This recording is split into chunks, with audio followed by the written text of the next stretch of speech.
Come in. Dr. Brungai, how are you doing? Yeah, good. How are you? Pretty good. Gregory Harrison from Adobe. Nice to meet you today. You say it was Gregory Harrison Hey, Gregory. from Adobe. Yeah. Go ahead and give you my business Yeah, card. cheers, thanks. Want to take a seat? Yeah, please. Oh, thank you. I really appreciate you taking time out of your busy schedule. I know a lot of things going on It's here been nutty. to fit me in. I really appreciate that. Not a problem. Excuse me. I also want to commend your school. I met a couple of your students the other day. I did a couple of interviews on campus. Really bright students. So I just want to commend you on that. But I know you're busy. Yeah. What were you doing with the students? We had an interview. You know, at Adobe, we're always looking for the best and the brightest students, and you all have many of those. So it just took some time out just to see what kind of things they had to offer and tell them a little about Adobe. So it was really good. Yeah. Excellent. I appreciate that. Oh, no problem, no problem. I appreciate you for preparing some good students.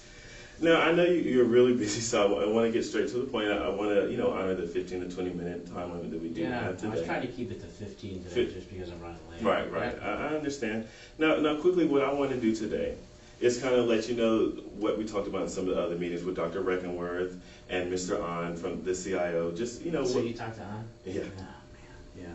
I actually enjoyed it. He's a really nice guy. He just wants to talk about technology. Right. I mean, and with this IT plan, that's the big part of it. That strategic plan. I just don't always see eye to eye with him. Right, I understand, and that's what we're trying to do is make sure everyone can work together.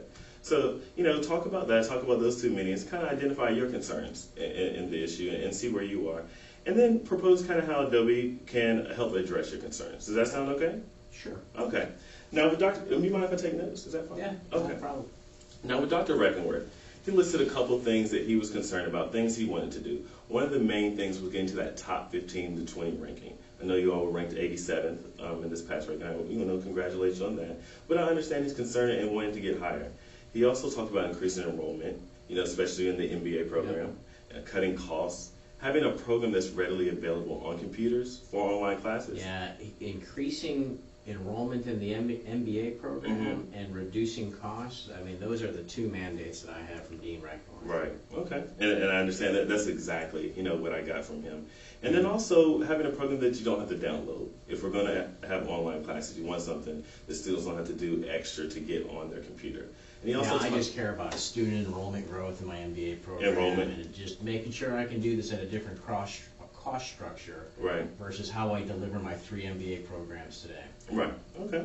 So I guess the main thing from him, just enrollment, increasing that enrollment. Increasing the enrollment and doing it cost effectively. Cost effective, increasing enrollment. Got you.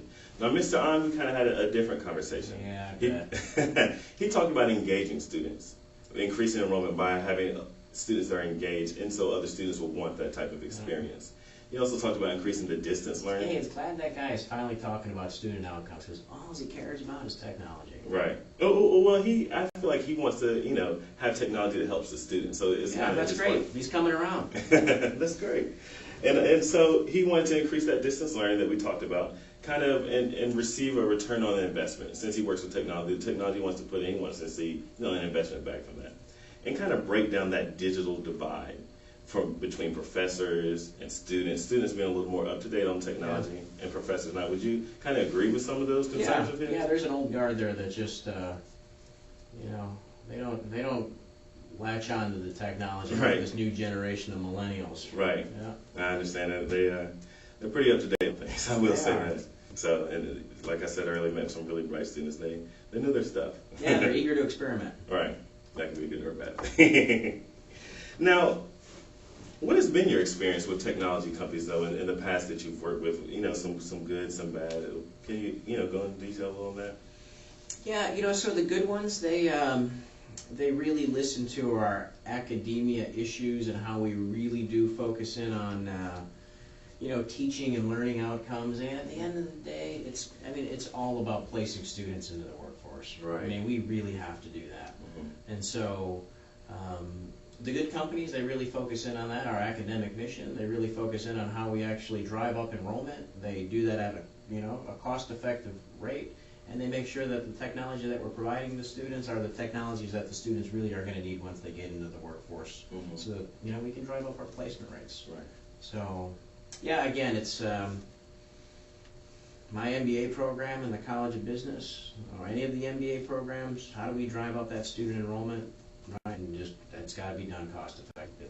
That's the mandate I've gotten from Dean Reckenworth. And in order to drive up this enrollment, do you feel that the best way to do that is going to more online classes, more distance learning? Well, it's interesting. I have a problem, which is, the campus is about 130 miles off the beaten path from the next major metropolitan area. Right. And my 3 programs, my executive MBA program, my short track MBA program, and my evening MBA program, I require all the students to come on campus. Mm-hmm. And the town that we're in, it's about 80,000 people. Right. And so I've got to figure out how to drive up the student enrollment count, right?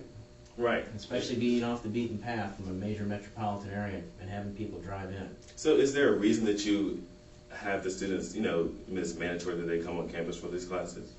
It's just how we do business now. Okay. And so do you think it would be beneficial in order to bring in more students to go to a solution where you could have some students take these classes in a different location? Yeah, I think other universities are doing that. Right. I think that's something we have to figure out how to do. Right, I understand. So, in working with a technology collaboration and a collaboration solution program, what type of things is important in having a successful relationship with that company? With the technology company? Yes. Mm-hmm. Yeah, they have to provide great technology, right? They certainly have to operate with the utmost amount of integrity. And they have to be able to help and train, support my people. And if something goes wrong, I need to know that anyone on my team, my staff can pick up the phone and call them, and we're going to work together as partners, not vendors. Right. It's a very important word, is partners. We're in this together because, as you talked about earlier, what we're really here to do is help the students.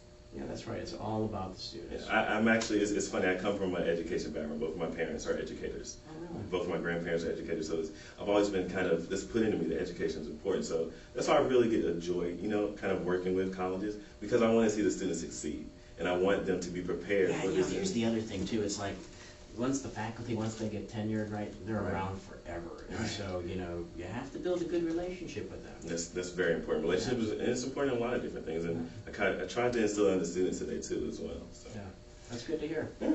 So the successful relationship would include, great technology, obviously, integrity, and someone who's going to support, someone's going to be there for you at all times. Is that correct? That's right. Okay. So what is the process really in making a technology investment at Price Bridge? Say, for instance, you wanted to use a certain product. How would you go about implementing that and going about that? How would we go about making the decision, or how would we go about implementing it?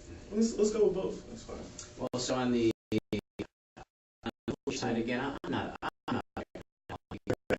the academia, the student outcomes. I leave that to Hans. Right. He's the technology guy, and so I really do rely on him to do the due diligence on behalf of the university to make sure that what we're buying is the right technology. So, the first part of your question is how is going to be key to any decision that we make on the technology side.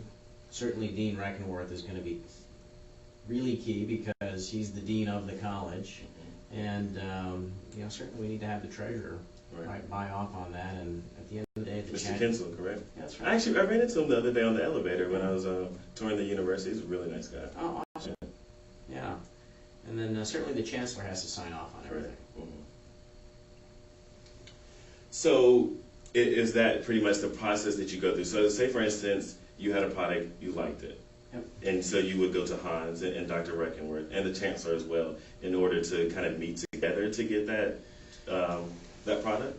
Well, certainly Dean Reckenworth would have to make sure that it was aligned to the college's business priorities and directives and student outcomes. Mm-hmm. Hans would have to make sure that the technology that we thought fit our academia needs can be integrated into his infrastructure, and that's the technology that he could support it at a cost-effective manner. And certainly, certainly Mary on the treasury side, she's got to come up with the money for this. And so once everybody gets aligned in on that, those conversations can happen independent or all together. I sit on the chair. I'm the chair of the College of Business Priority Committee. Once we all buy into it, bring it to the committee, and then present it to the chancellor to sign off. Right. Okay. I understand. So I understand that your real point of view is that the education is key, making sure what we get to the students in a technology product is key, reaching out, increasing enrollment, cutting costs. Yeah. And I actually read that increasing enrollment and cutting costs. That's my man. That's your important things. Now I understand that you were majoring in finance, right? And you also taught finance before coming to this position. Yep. So, being a numbers guy, I assume, that I could show you the product, I could run through a lot of different things. But what I want to do is give you a quick proposal of what I feel that Adobe can actually do on this campus. So if you take a look at that, and I just want to go through that real quickly if you don't mind. Yeah. Tell me what we have here. Okay. Now, if you open up on the first page, it's pretty much just a summary of some of the issues or challenges that I've gathered. Yeah.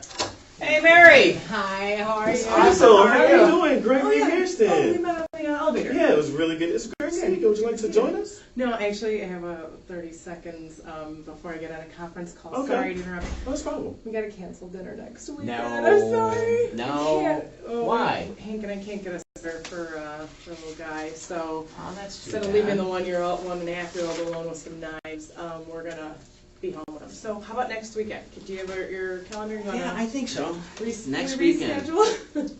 Next weekend? Oh wait, it's Thanksgiving after Yeah, that. we can't. Okay, Yeah. I first like weekend Hank, in but not that much. Well, I'd rather be with you than my family, so that's fine.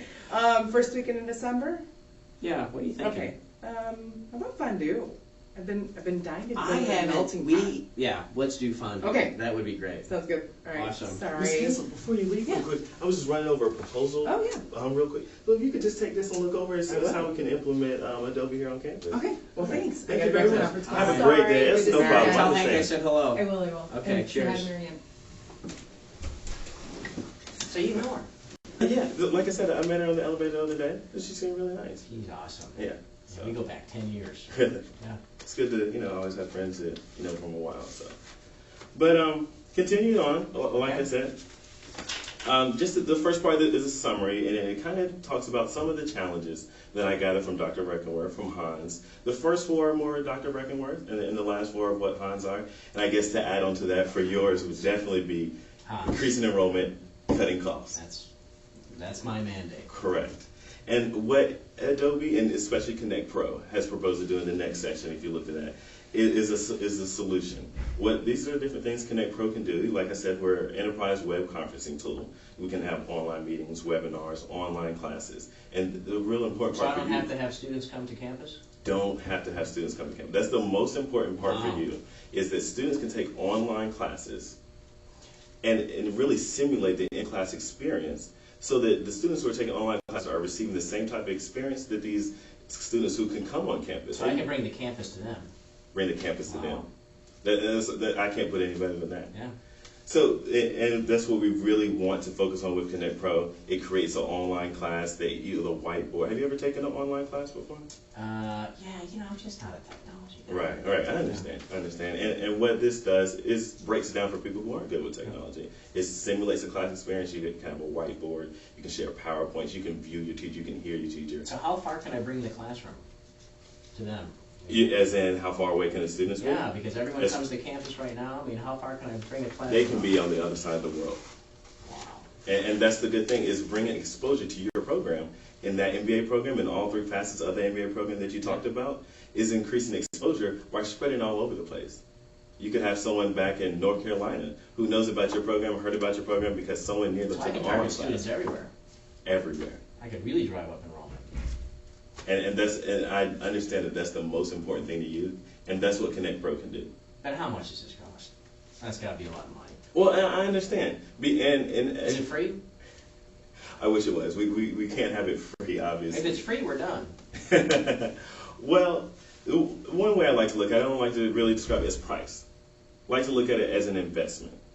And that's what we have to remember. Like you said, it's for the students. So we want to invest in the students. And if you're talking about increasing enrollment as much as we can, then we can reach those students. And those students bring in extra tuition. So what I like to hand you is some of our pricing options that we do have, and go over those quickly with you. Now, this first option is for 2,000 concurrent users. So you can have 2,000 users online at the same time. Yeah. And that's for an investment of $50,000. It's not free. It's not free.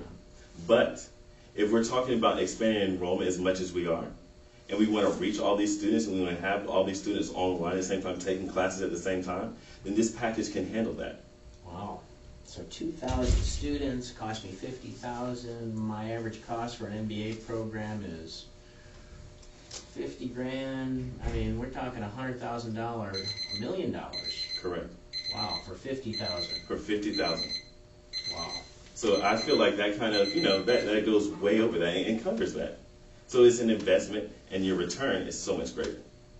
Okay, I'll look through it. Okay. Well, now, and this also on the back page that I'm going to let you have also talks about some schools who are going through the same type of challenges.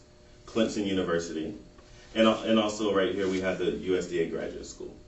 And both of these schools wanted to kind of expand off-campus learning. Yep. And drive up enrollment and cut costs, and they both did that. So I'm just going to leave you that information. And what I really like to do is you talked about meeting with Hans and meeting with Dr. Breckenworth, right, and then meeting with Mrs. Kinsel right there, yep, and bringing us all together. I still can't believe you know her. I mean, I just ran into her. Yeah. But bringing everyone together and kind of going over this solution package pretty much, and then deciding, is this the step we want to go ahead and take forward and work with Connect Pro. And I'd really like to get you on board so we can do that, and so we can drive up the enrollment, because I can tell that that's really important to you. It is important. So, yeah, I like that idea. Okay, so can we set up something where we can all meet together and decide how we can go ahead and get this implemented? If you could organize a meeting to get us all together, that would be fantastic. I can do that. Excellent. Okay, so what is the best step to go about that? Just start again, when are you free? You can contact my admin, Mary. Okay, and then she can help organize that. And then we'll go from there. But I have your commitment. You feel like this is something that would really help? Yeah, it seems pretty compelling. Okay. $1 million in tuition for a $50,000 investment. That's important. I'm in. Okay. So as long, if you see Ms. Kinsel or you see Hans or you see Dr. Breckenworth, maybe we can go ahead and get that conversation started, and we'll get together and go ahead and get this implemented. Excellent. I'll leave it in your hands. Thank you very much. Okay. I really appreciate you taking time out your day. Yeah, it was nice meeting with you. you. Thank you. Yeah, I appreciate you getting me through everything quick. Oh, no problem. Have a great day, okay? Yeah, likewise. Thank you. Yep.